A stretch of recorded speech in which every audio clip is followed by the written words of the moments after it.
We have Mr. Sasanka Dias. Shashanka කියලා කියන්නේ මං හිතන්නේ මේ වෙනකොට අවුරුදු 18කට වැඩිය පළපුරුදු මාධ්‍යවේදියෙක්. මම දැනගෙන හිටියේ සසංක මාධ්‍යවේදියෙක් විදිහට. දැන් අපි මේ කතාවට මුල පුරන්න යන්නේ මාධ්‍යවේදියෙක් විදිහට නෙවෙයි Shashanka. So I want you to explain, who are you now? Yeah, thank you very much, Dinita, for this opportunity. මං හිතන්නේ කිව්වොත් වගේ මේ අවුරුදු 18ක් විතර මාධ්‍ය ශාස්ත්‍රයේ ඉන්නවා. ඉතින් දැන් හැබැයි වෙනම ශාස්ත්‍රයකට යොමු වෙලා ඉන්නේ. මම දැන් career consultant කෙනෙක් විදිහට තමයි operate වෙන්නේ. company එකක managing partner විදිහට NCV Private Limited කියලා. ඉතින් ඒකේ වැඩ කටයුතු කරගෙන යන්නේ ගොඩක් career සම්බන්ධයෙන්. දැන් පාසල්ෙන් ශිෂ්‍යයෙක් ගත්තත් ජොබ් එකකට යන්න බලන් ඉන්න අය ගත්තත් ඊළඟට මොකක්ද කරන්න ඕනේ තමන්ගේ කැරියර් එක කියන එක සම්බන්ධයෙන් තමයි මගේ ફોකස් එක දැන් තියෙන්නේ. දැන් ගොඩක් අයට අයිඩියා එකක් නැහැ සමහර වෙලාවට තමන් ඉගෙනගෙන ඉවරනාට පස්සේ මොන ජොබ් ෆීල්ඩ් එකකටද යන්නේ, ඉන්ඩස්ට්‍රි එකකටද යන්නේ. මම හිතන්නේ දැන් අපි තව ඉස්සරහට කතා කරමු. ඉතින් මම දැනට මේ career consultant කෙනෙක් විදිහට තමයි ඔපරේට් වෙන්නේ. ඒත් එක්කම ඒ සම්බන්ධයෙන් ස්පීකිං එන්ගේජ්මන්ට් වලට යනවා. ඉතින් ඒ වගේ මෙන්න පොඩ්කාස්ටිං කරනවා. මේ වගේ වත් දැන් මේ ඔපචුනිටි එක හම්බුණා වගේ මේ වගේ දේවල් කරන්න මගේ කැමැත්ත තියෙනවා. දැන් මම දැන් අපේ මාධ්‍ය ශිෂ්ටය ගත්ත අත්දැකීම පාවිච්චි කරන්න පුළුවන් මේ වගේ තැන්වල අපි සමාජයට මොකක් හරි අපේ බලපෑමක් කරන්න පුළුවන් දෙයක් කරන්න අවස්ථාව ලැබෙනවා නම් මම හිතන්නේ ඒ තරම් ඊටත් වඩා සතුටු වෙන්න මේ දෙයක් තව නැහැ. Now we are starting. Yeah, that's true. So we are starting a podcast. So probably it would last for a lifetime. We don't know. But අපි ඇත්තටම කියන්න බලාපොරොත්තු වෙන්නේ සසංක කිව්වා වගේ දැන් ගොඩක් වෙලාවට අපේ තරුණ පරම්පරාවට for our young generation we need to do something as journalists. No, අපි දැන් අවුරුදු ගණනාවක් තිස්සේ මේ මාධ්‍ය ශාස්ත්‍රයේ රැඳිලා ඉන්නවා. I think අපි ඇත්තටම අපේ තරුණ පරම්පරාවට මොකද්ද කරන්න පුළුවන් කියන එක ගැන හිතා ඉද්දී අපි කතා බහ කරද්දී සසංක අපේ ඔළුවට ආපු එකක් තමයි සසංක දැන් ඉන්න ෆීල්ඩ් එකත් එක්ක why don't we do a podcast where we can actually educate them all, isn't it? එතකොට ඒකත් එක්ක තමයි අපි ගයිඩන්ස් එක නැත්තම් මේ ප්‍රෝග්‍රෑම් එක කරන්න බලාපොරොත්තු වෙන්නේ. අපි මේක කොටස් වශයෙන් යන්න බලාපොරොත්තු වෙනවා. I think ඔයගොල්ලන්ටත් අපිත් එක්ක එකතු වෙන්න පුළුවන්කම තියෙනවා. ඔයගොල්ලෝට කැරියර් ගයිඩන්ස් එකක් ඕන නම්. මොකද සසංක අපි දන්නවා මේ මොහොත වෙද්දී අර ඉස්සර අපේ කාලේ ඉඳන් ඇහුවේ කවුද වෙන්න ඕනේ කියලා ඇහුවාම කිව්වේ ලෝයර් කෙනෙක්, ડોක්ටර් කෙනෙක්, ටීචර් කෙනෙක්, එන්ජිනියර් ඕවා තමයි කිව්වේ. හැබැයි දැන් ඇත්තටම මේ ජොබ්ස් නෙවෙයි මාකට් එකේ තියෙන්නේ. සමහර වෙලාවට අපේ වගේ ශ්‍රී ලංකාව වගේ රටවල් වලට මේක දැනුවත් නොවුනත් පිට රටකට ගිහිල්ලා බලද්දි ඒගොල්ලොන්ගේ এডুকেෂන් සිස්ටම් එක කොහොමද හැදිලා තියෙන්නේ, එතකොට යුනිවර්සිටිස් වල කෝසස් කොහොමද ඔෆර් කරන්නේ කියලා බැලුවම මේ ලෝකෙ කොයි තරම් දුරට ඉස්සරහට ගිහිල්ලා තියෙනවද කියන එක අපිට පැහැදිලි වෙනවා. එතකොට ඒක තමයි අපි මේ ඔයගොල්ලන්ට ගේන්න සූදානම් වෙන්නේ පොඩ්කාස්ට් එකක් හරහා. ඔයගොල්ලෝ කොහොමද දැනුවත් වෙන්නේ? වර්තමානයේ මොනවද තියෙන opportunities සහ ඔයගොල්ලෝ කොහොමද ඒ opportunities වලට යන්නේ කියන එකත් එක්ක තමයි අපි මේ පොඩ්කාස්ට් එක පටන් ගන්න. සසංක අපි කොතනින්ද පටන් ගන්න? මේගොල්ලන්ව කොහොමද අපි ගයිඩ් කරන්න මුලින්ම පටන් ගන්නෙ? මම හිතන්නේ පිළිත ඒක තමයි වැදගත්ම ප්‍රශ්නේ. දැන් අර වගේ ඉන්ට්‍රොඩක්ටිව් කිව්වා වගේ අපි පාසල් යන කාලේ කවුරුද අපේ නෙවුත් ඇම්බිෂන් එක මොකක්ද නැත්නම් ලොකු නම් කවුද වෙන්නේ කියලා. ඉතින් ડોක්ටර් ඉන්ජිනියර් තමයි අපිට ගොඩක් වෙලාවට ලෝයර් ඕක තමයි අපිට කොමන්ලි හම්බෙන ආන්සර්ස් නේ. ඒකකොට දැන් මේක එතනින් එහාට ගිහිල්ලා තියෙනවා. දැන් කවුරුද අපි මෙතන පාසල් ශිෂ්‍යයෙක්ගෙන් අර ශිෂ්‍යාවක් තියෙනවා මොකද්ද වෙන්න කැමති කියලා සමාජයට කියන්න පුළුවන් YouTube කෙනෙක් කියලා. ඉතින් එහෙම කැරියර්ස් හැදිලා තියෙනවා. ඒකට මේ තරම් large scale එකකට YouTube එකකට යන්න පුළුවන් ස්පේස් එකක් තියෙනවා. ඒවා අපි කවදාවත් ඉස්සර හිතුවේ නෑ එහෙම කැරියර්ස් තියෙයි කියලා. ඉතින් ඒ වගේ තමයි අපි අර අපේ මයින්ඩ්සෙට් එක හිතන විදිය අපි දැනුම ගන්න ඕන විදිය ඒ ඔක්කොම වෙනස් වෙලා තියෙනවා. දැන් ඉස්සර අපි ඉගෙන ගන්න කාලෙම අපි දැන් යුනිවර්සිටි එකේ ස්ටඩීස් ඉවර වුණාට පස්සේ තමයි ජොබ් එක ගැන හිතන්නේ. හැබැයි දැන් ඒක රිවර්ස් වෙලා තියෙනවා. දැන් අපි මොකක්ද කරන්නේ මොන ඉන්ඩස්ට්‍රි එකකටද යන්නේ කියන එක හිතලා තමයි අපි හයර් ස්ටඩීස් ප්ලෑන් කරන්නේ. ඉතින් මොකද ඒ තරම් ලෝකේ ඉක්මනට ඉස්සරහට යනවා. The world is moving very, very fast. And while we are talking, a lot of changes are taking place. So we need to keep up with the pace. අපි ඒ යන වේගෙත් එක්ක අපි ඒකත් එක්කම යන්න ඕනේ. නැත්නම් අපි ගේම් එකෙන් නැත්නම් විසි වෙන්න පුළුවන්. අපි අර කියනවා ඉංග්‍රීසි වලින් කියනවා you will be thrown out of the game. ඒක අනිවාර්ය වෙනවා. ඒ නිසා හැමදාම ඉගෙන ගන්න ඕනේ තමන් කරන සබ්ජෙක්ට් එක සම්බන්ධයෙන් අප්ඩේට් වෙලා ඉන්න ඕනේ. ඉතින් අර ඉස්සරහට ජොබ් මාකට් එකකට යනකොට එහෙම තමයි. ඒ කියන්නේ දැන් AI ගැන ගොඩක් අය කතා කරනවා. AI වලින් රස්සාවක් නැති වෙන එක ගැන කතා කරනවා. හැබැයි ගොඩක් අය කතා කරනවා අඩුයිනේ AI වලින් ක්‍රියේට් වෙන ජොබ්ස් ගැන. AI වලින් ජොබ්ස් ක්‍රියේට් වෙනවා. ඒක නැති වෙන රස්සා ගන්නට වඩා වැඩි ජොබ් ගන්න ක්‍රියේට් වෙනවා. ඒකකොට දැන් තව අවුරුදු 5කින් 2030 වගේ වෙනකොට ලෝකේ තියෙන ජොබ්ස් ගැන අපි තාම අයිඩියා එකක් නැහැ අපිට. ඒ නිසා අපි හැමතිස්සෙම ෆ්ලෙක්සිබල් අපිට ඕන ජොබ් එකකට ෆිට වෙන්න මයින්ඩ් එක ස්විච් කරගන්න පුළුවන්. ඒ කියන්නේ අපි ඕන දෙයකට හැදගැහෙයි කියන එක ඉතාම වැදගත්. ඉතින් ඒ නිසා අපිට අර ෆික්ස්ඩ් මයින්ඩ්ස් ෆ්‍රේම් එකක ඉන්න බෑ. අපි කියන්න ඕනේ අර ටග්ගාලා මේ ඇඩැප්ට් වෙන්න පුළුවන්. ටග්ගාලා වෙනස් කරන්න පුළුවන් විදිහේ මනසක් හදාගන්න ඕනේ ඉස්සරහට ජොබ් මාකට් එකට යනකොට රස්සාවකට යනකොට. මොකද ලෝකේ ඒ තරම් ඉක්මනට වෙනස් වෙනවා. ඒක තමයි මේ මම හිතන්නේ අපිට අප්‍රෝච් එකක් විදිහට දිනක ඒක පටන් ගන්නවා නම් හොඳයි කියලා මට හිතෙන්නේ මේ මයින්ඩ්සෙට් ෂිෆ්ට් එකේ තමයි හැමදේම රඳාපවතින්නේ. ඔව් මොකද දැන් සසංක කිව්වා වගේ අපි දැන් අපේ young generation එක ගැන කතා කරොත් එහෙම now I think they have a target, isn't it? Like those days we haven't had a target because we didn't know සමහර වෙලාවට අපේ යාළුවා මොකක් හරි ස්ට්‍රීම් එකක් තෝරගන්නවා නම් okay we follow them, isn't it? Like something like that. But now of course they're like educated enough, right, to understand okay what is the stream that I have to go just to achieve my goals and stuff. But like එහෙම නම් අපේ young generation එක ගැන අපි ඒගොල්ලොන් ඒ දේවල් දන්නවයි කියලා අපි හිතනවා නම් අපි කොහොමද ඒගොල්ලන්ට career guidance දෙන්නේ? දැන් සස්තංක the best example is you, right? You're a partner in that business. So අපි කොහොමද ඒගොල්ලන්ට මේ career guidance දෙන්නේ? ඒක දැන් ඇත්තටම මේ ඒකත් ආය පාරක් අපි හිතුවොත් කොච්චර ඉස්සරහකට අපි හිතන්න පුළුවන්. දැන් ඉස්සර අපි ජොබ් ඉන්ටර්වියු එකකට ගියාම අහනවා නේ කියන්නේ what do you want to become in the next 5 years? So that question is invalid. No common question. Yes. You get ready for that and go. Yes. අපි ඒකට ලෑස්ති වෙලාම යන්නේ. Right? So it has changed. So that question is invalid. ඒ ප්‍රශ්නේ අදාළ වෙන්නේ නැහැ. අපි කියන්නේ අදාළ නැහැ කියලා. සාමාන්‍යයෙන් කතා බහ කරනකොට කියනෝනේ අදාළ නැහැ කියලා. එහෙම වෙලා තියෙන ප්‍රශ්නේ. ඒ කියන්නේ අවුරුදු 5ක් ගැන හිතන්න වෙලා නැහැ. ගොඩක් අය හිතන්න ඕන එක තමයි දැන් තමන් රැකියාවක නිරත වෙලා ඉන්නේ. ඉස්සෙල්ලාම හිතන්න ඕන දේ තමයි මට ලබන අවුරුද්දේ මේ රස්සාවම කරන්න පුළුවන් කියලා. Right? Whether I'll be able to do the same job next year. True. That should be your first question. එතකොට අර ඉතින්ට වෙනස් වෙලා තියෙනවා. දැන් මේක ගයිඩන්ස් එක දෙන්නේ කොහොමද කියන ඔයගේ ප්‍රශ්නෙට ආන්සර් එක තමයි කොහොමද අපි ලෙවල් අප් වෙන්නේ ස්කිල්ස් වලින්. මේකට අපි කියනවා අප්ස්කිලින්, රීස්කිලින් කියලා. කියන්නේ තමන්ගේ ස්කිල්ස් කොහොමද ඊට වඩා ඩෙවලොප් කරන්නේ.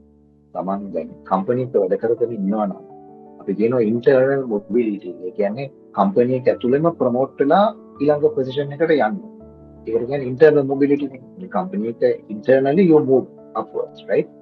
එතකොට ඒක කොහොමද කරන්නේ? ඒක කරන්න මම ඩෙවලොප් කරගන්න ඕන ස්කිල්ස් මොනවද? මගේ හැකියාවන් මොනවද තවම වර්ධනය කරගන්න. ඒක කරන්නේ කොහොමද? දැන් ඕනතරම් ඔන්ලයින් ප්ලැට්ෆෝම්ස් තියෙනවානේ අපිට ස්කිල්ස් ඩෙවලොප් කරන්න දැන් දිගට. For example, Udemy, Coursera, ඊට පස්සේ LinkedIn learning. මේ හැම platform එකක්ම අපිට use කරන්න පුළුවන් certify වෙන්න. ඒක ඇත්තටම මේ frequently තමන්ගේ knowledge එක update වෙන platforms. Right? ඒ කියන්නේ නිතර නිරන්තරයෙන්ම තමන්ට දැනුම වර්ධනය කරගන්න පුළුවන් platforms එක. ඉතින් එතකොට ඒවා භාවිත කරන්නේ කොහොමද? දැන් අපිට ඕන දෙයක් පාවිච්චි කරන්නේ කොහොමද කියලා YouTube එකේ type කරපුවම ඉගෙන ගන්න පුළුවන් ලෝකෙක අපි ඉන්නේ. අනිත් එක තමයි දැන් මොකක් හරි දෙයක් මම දන්නේ නැත්නම් ඒක ඇත්තටම තව කෙනෙක්ගෙන් අහනවට වඩා මට මගේ ඔන්ලයින් ප්ලැට්ෆෝම් එකක සර්ච් කරලා ChatGPT වගේ generative AI platform එකක් හරි ඒ වගේ එක සර්ච් කරලා අපිට දැනගන්න පුළුවන් මේක කොහොමද කරන්නේ. Yeah, best example, right? Not to disturb you, but yes, Yohani, you know that she's kind of famous now, isn't it? Like she's also from the young generation. Now she has become a star. ඒතර යොහානිගේ guitar play කරන්න ඉගෙන ගත්තේ කොහොමද කියලා ඇහුවම යොහානි කියන්නේ මම YouTube එකකින් ඉගෙන ගත්තේ කියලා. Can you even imagine? Like absolutely. Yeah. Absolutely. So it's a platform which teaches you how to learn. If you use it in a good way, of course.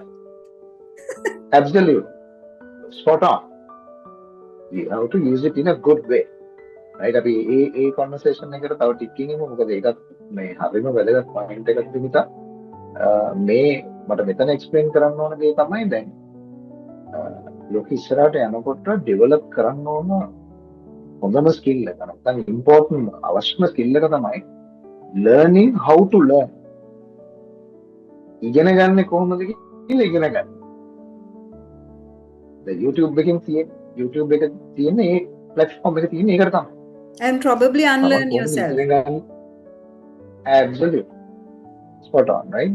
How to unlearn yourself. Right? It's always you have to be like an empty glass. All the time. You can fill it all the time. Right?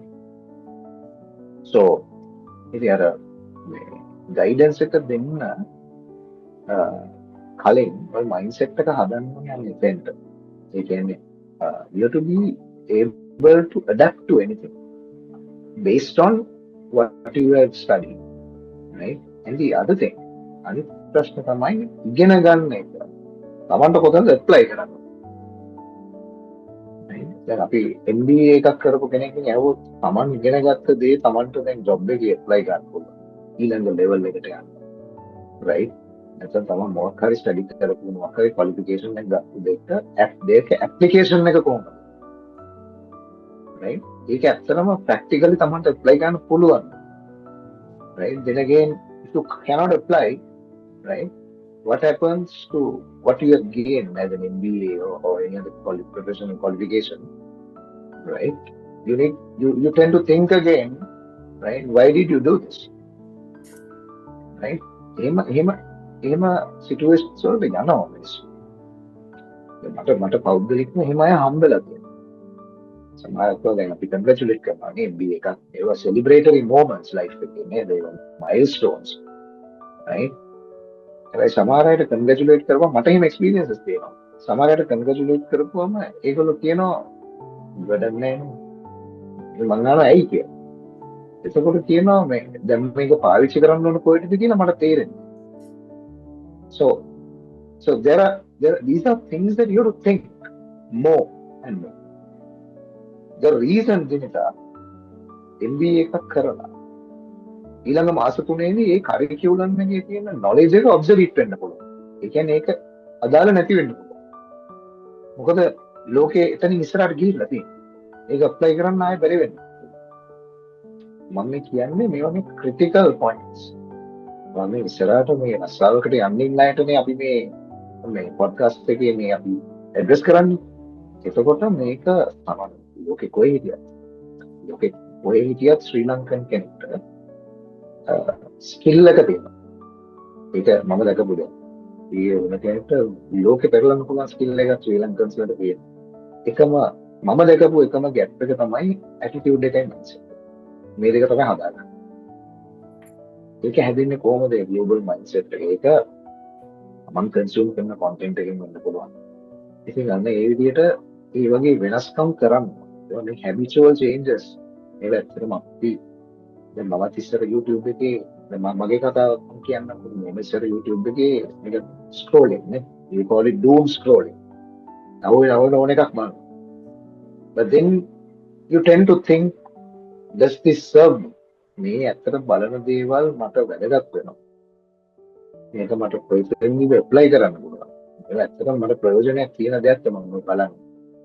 කියලා අපි හිතන්න ගන්නවා. අපි හිතන්න ඕනේ. ඊට පස්සේ මම හිතනවා ඕකේ දැන් මම වෙනස් කරන්න ඕන මම ආවේ බලන්න.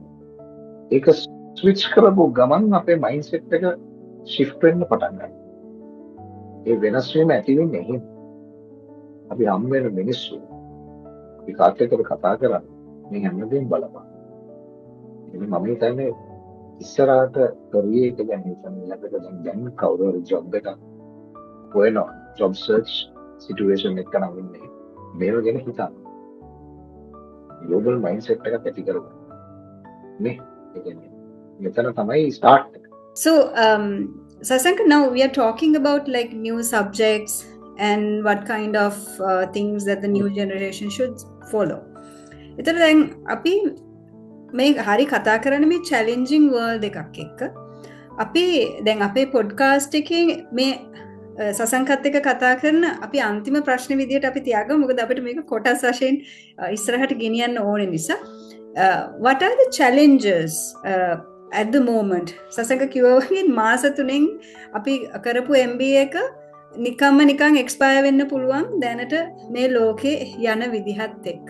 එතකොට මේ young generation එක ඇත්තටම අපි මූණ දෙන්නට වැඩිය challenges ලොකු ප්‍රමාණයකට මූණ දෙමින් සිටිනවා මේ වෙලාවේදී අපි හිතුවේ නැති වුණාට. We are underestimating them actually because when we were doing kind of an MBA we were able to use it at least for like 1 or 2 years no but nowadays it's not like that. එතකොට what are the challenges? අපි ඒක කතා කරලා අපේ මේ podcast එක ඊළඟ සතිය මොනවද කතා කරන්න කියලා කියාගෙනම අපි මේ මොහොත අවසන් කරමු. ඔව් ඒ කියන්නේ මේ ඒක ඇත්තටම දැන් මේ challenges ගත්තම ගොඩක් තියෙනවා. කීපයක් කතා කරමු. එකක් තමයි දැන් social media වලට addiction එකක් වගේ තියෙන්නේ දැන්. මොකද youngstersලා ගත්තොත් ගොඩක් addict වෙලා වගේ තියෙනවා. ඒක තමයි හැමදේම කරන්නේ smartphone එකේ. මම හිතන්නේ අපි apart from having your meals and your laundry, you do everything else from your smartphone, right? I mean, it's an easier way to put it.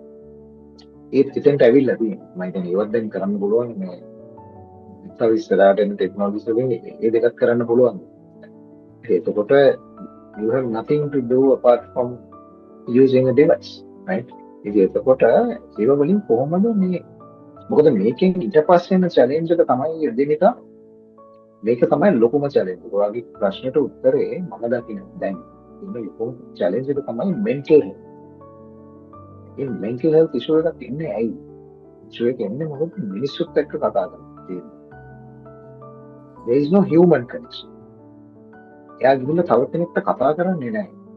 එතකොට තමයි මේ ප්‍රශ්නේ ඇති වෙන්නේ. එතකොට දැන් මේ challenge එක mental health මම කිව්ව mental health ප්‍රශ්නයක් එන්නේ මොකද human connection එකක් නැති නිසා.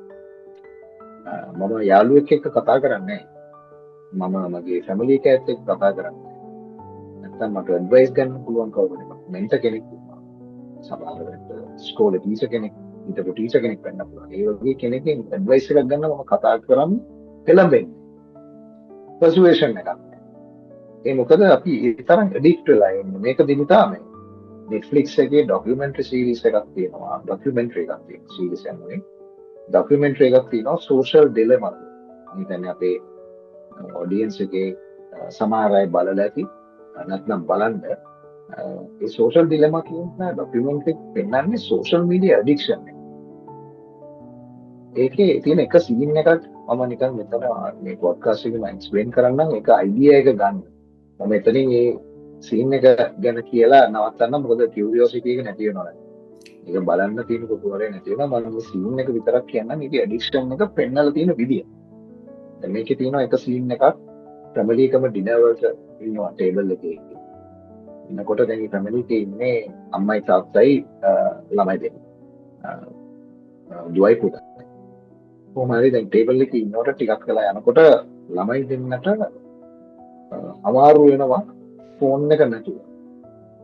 අම්මා කරලා තියන්නේ ග්ලාස් බොක්ස් එක කොම්බිනේෂන් බ්ලොක් එකක් තියෙන ග්ලාස් බොක්ස් එක ග්ලාස් හරි ප්ලාස්ටික් වගේ බොක්ස් එකක් ඒක ට්‍රාන්ස්පරන්ට්. ඒක ඇතුළට තමයි ෆෝන්ස් හතර දෙනාගෙම දාලා වහලා තියෙන්නේ. කොම්බිනේෂන් ලොක් එකක් තියෙන ඉඳ අර නම්බර්ස් වලින් තමයි ඒක ඕපන් වෙන්නේ. ඒක දන්නවා නැති අම්මාට තාත්තට වෙන්නේ. මොකද දැන් ටිකක් වෙලා යනකොට ඒගොල්ලන්ට ඉන්න අමාරු. ඊට පස්සේ යනවා අර බොක්ස් එක දාලා. ගිහිල්ලා කොම්බිනේෂන් ලොක් එක ඕපන් කරන්න try කරනවා. අන්ලොක් කරන්න try කරනවා බැරි වෙනවා. කෝඩ් එක දන්නේ තියෙනවා. ඊට පස්සේ කරන්නේ අතින් ගහලා කඩනවා. ඊට පස්සේ තමයි ෆෝන් එක එළියට ගන්න. ඒකේ පෙන්නන්නේ ඇඩික්ෂන්. මේක නැතුව බෑ. ඉන්න ටේබල් එකට ආවත් ඒගොල්ලන්ට ඒක නැතුව බෑ. ඉතින් මේ වගේ ඉෂුස් ඉස්සරහට ලොං ටර්ම් ගත්තොත් මේක ලොකු ප්‍රශ්නයක්. මේකෙන් කියන්නේ සෝෂල් මීඩියා නැත්නම් අපේ ඩිවයිසස් වලින් ඈත් වෙන්න කියන එක නෙමෙයි. ඒකට ලිමිට් එකක් තියාගන්න. අපි හැමෝටම දවසකට තියෙනවා ලිමිට් එකක්. මම සෝෂල් මීඩියා පාවිච්චි කරන්නේ පැයයි. නැත්නම් පැය භාගයයි හරි පැය දෙකයි නැති. මම කියන්නේ. එහෙම එකක් තියෙනවනම් අපිට තව දේවල් වලට වෙලාවක් තියෙනවා. තව දේවල් කරන්න ඒක සමහරට යාළුවෙක් හම් වෙන්න පුළුවන් කොෆි වලට නේද කියන්නේ. තව කාට් එක්ක කරු. මූවි එකක් බලන්න යන්න පුළුවන්. දැන් මේ වගේ චේන්ජස් ලයිෆ් එකේ අවශ්‍යයි අපිට. මොකද ඉන්නේ හරිම කාර්ය බහුල නේද කියන්නේ ස්ට්‍රෙස් එක තියෙන අපි ස්ට්‍රෙස් එක අරගෙන තියෙන විදිය අනුව ඒක කෙනෙක්ට බලපාන විදිය වෙනස් ඉතින්. ඒ ඔක්කොම ගත්තම චැලෙන්ජ් එක මේන්ම චැලෙන්ජ් එකක් මම දකින්නේ ඉස්සරහට එන්නේ මෙන්ටල් හෙල්ත්. මම කතා කරපු ගොඩක් අය ගොඩක් මේක ගැන තමයි කතා කරන්නේ. දැන් අතරම ගත්ත Gen Z ගත්තොත් Generation Z කියන්නේ Z පරම්පරාව කියන සිංහලෙන් කියන්නේ ඒගොල්ලන්ට තියෙන ලොකුම කන්සර්න් එකක් තමයි ජොබ් එකකට යනකොට මෙන්ටල් හෙල්ත් බලන්න. මට ගිහිල්ලා මගේ ඔළුව හරියට තියාගෙන මේ රස්සාව කරන්න පුළුවන්. ඒක බලලා තමයි මේ කම්පැනිස් ජොයින් වෙන්නේ. එතකොට දැන් ආයතන මට්ටමින් ගත්තත් ඒ වගේ එන්වයරන්මන්ට්ස් වලට හදන්න. මේ ට්‍රාන්ස්ෆර්මේෂන් එම්ප්ලොයර්ගේ පැත්තෙමුත් වෙන්න ඕන. කම්පැනි එකක් පැත්තෙමුත් ඒක වෙන්න ඕන. ඉතින් ඔය වගේ ගොඩක් චේන්ජස් තියෙනවා බින්දා මේ වෙන්න ඕනේ. ඒ චැලෙන්ජස් ඇඩ්‍රස් කරන්න පුළුවන් ඒ අප්‍රෝචස් වලට ගියොත්. ඉතින් මම දකින එකක් මෙන්ටල් හෙල්ත්. අනිත් එක තමයි සෝෂල් මීඩියා වල දකින හැමදේම රියලිස්ටික් කියලා හිතන් ඉන්නකොට ඒක පිටිපස්සෙන් යනවා වැඩි. සෝෂල් මීඩියා වල දකින හැමදේම රියලිස්ටික් නෑ. ඒක හරි ෆේක්. ඒක ෆැන්ටසි එකක්. එහෙම තමයි වෙන්නේ. ඒකෙන් බ්ලයින්ඩ් වුණා.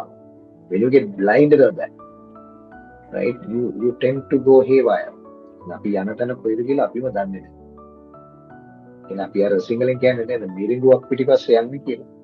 සෝෂල් මීඩියා වල තියෙන හැම එකක්ම රියලිස්ටික් කියලා හිතන්න ගත්තොත් අපි මිරිඟුවක් පිටිපස්සේ යනවා වගේ තමයි. That's true. අපි හොඳ තැනක ඇවිල්ලා නැවතුණා මේ සසංක. මොකද දැන් අපි මේක ඉවර කරන්න ඕන කාලේ හරි සහ දැන් අපි ඊළඟ පොඩ්කාස්ට් එකටත් ලෑස්ති වෙන්නත් ඕන. එතකොට අපි කතා කරා challenges ගැන, අපි කතා කර opportunities ගැන, ඒ වගේම අපි කොහොමද මේවත් එක්ක ඉස්සරහට යන්නේ කියන තැන තමයි අපි මේ වෙලාවේදී නැවතුනේ. එතකොට අපි ඊළඟ පොඩ්කාස්ට් එකකින් අපි කතා කරන්න සූදානම් වෙනවා මේ දේවල් කොහොමද achieve කරන්නේ. එතකොට career goals කොහොමද හදාගන්නේ, මොනවාද අපිට මේ යන්න පුළුවන් paths, අපි ඒව ගැන කතා කරේ නෑ තාම. එතකොට මේ අලුත් ජෙනරේෂන් එකට මොනවාද තියෙන opportunities මේ ලෝකේ හරහා, අපි ඒ දේවල් ගැන කතා කරන්න සූදානම් වෙනවා අපේ පොඩ්කාස්ට් එකත් එක්ක එකතු වෙලා ඉන්න. Shashanka, thank you so much for your valuable time. ඉතින් අපි ඊළඟ පොඩ්කාස්ට් එකේදී තව ගොඩාක් දේවල් කතා කරන්න බලාපොරොත්තු වෙන. සසංක, අපි එනම් සමුවාර ගමු නේද? අනිවාර්යෙන්. thank you very much දිනිතා. බොහොම ස්තුතියි මේ අවස්ථාවට. මම හිතන්නේ ලෝකෙ වෙනුවෙන් සමාජ වෙනුවෙන් මුලින්ම කිව්වා වගේ අපිට ගොඩක් දේවල් කරන්න පුළුවන්. ඒක කරන්න පුළුවන්, ඒක කරන්න තියෙනවා කියලා අපිට දන්නේ අපි දන්නේ එළියට ගිහිල්ලා බලපුවා. දැන් තමයි අපිට ඔපචුනිටි එක පේන්නේ. මොකද තියෙන ප්‍රොබ්ලම් එක කියලා පේන්නේ. ඉතින් දැන් අපි හැමෝම එකතු වෙලා කරන්න ඕනේ ඒ ප්‍රොබ්ලම් එකට සොලියුෂන් එකක් දෙන්න. entrepreneurship කියලා ගත්තොත් කරන්නේ ප්‍රොබ්ලම් එකකට සොලියුෂන් එකක් දෙන එක. ඉතින් අල්ටිමේට්ලි ඒක තමයි කරන්නේ. අපි මේ ප්‍රොබ්ලම්ස් වලට අපේ හැකි ප්‍රමාණයෙන් විසඳුම ලබා දෙන්න. මම තියෙන ගොඩක් සතුටුයි මේකට කොන්ට්‍රිබියුට් කරන්න යටිච්චේ ගැන. අපි ඉස්සරහට තව ගොඩක් දේවල් මම කතා කරමු. අපිට ඉස්සරහට ට්‍රෙන්ඩ්ස් ගැන කතා කරන්න පුළුවන්. මොකද මේ ආර්ටිෆිෂල් ඉන්ටෙලිජන්ස් එක කැරියර්ස් ගැන හිතන විදිය ඒක ගැන අපි ඉස්සරහට කතා කරමු. කැරියර් ගෝල්ස් ගැන කිව්වා. ඒ ඔක්කොම ගැන අපිට ස්ටෙප් බයි ස්ටෙප් මම දැන් ඉස්සරහට කතා කරගෙන යන්න පුළුවන්. once again thank you very much for having me. I am really excited to join this series of podcasts. Okay, Sasanga, that's actually it's our honor to have you on stage. And at the same time, ladies and gentlemen, we are signing off for today. But අපි ආයෙත් අපේ podcast එකත් එක්ක එන්න බලාපොරොත්තු වෙනවා. සසංග එන bye, thank you so much. ඊළඟ පොඩ්කාස්ට් එකෙන් අපි හම්බ වෙමු.